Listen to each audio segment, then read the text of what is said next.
বিকালে কক্সবাজার সমুদ্র সৈকতের সুগন্ধা পয়েন্টে ঘুরতে ঘুরতে একটি অসাধারণ দৃশ্য চোখে পড়ল। ৩ থেকে ৪টি বাচ্চা তারা তাদের নিজস্ব যোগ্যতায়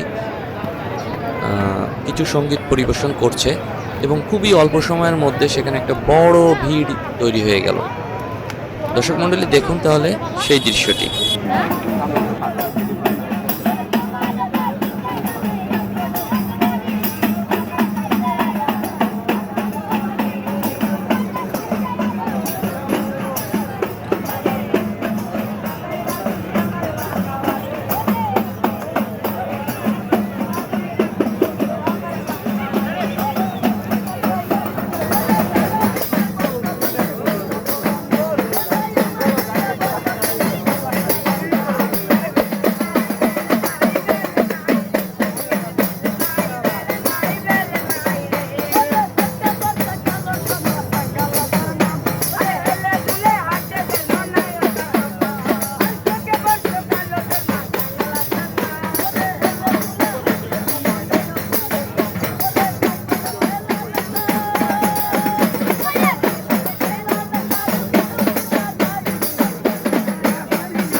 একটা বিষয় খুব ভালোভাবে বুঝতে পারলাম, এরা যদি আলালের ঘরে দুলাল হতো তাহলে হয়তো বড় শিল্পী হয়ে যেত, কিন্তু এরা তো পথ শিশু, এরা সেটা করতেও পারবে না।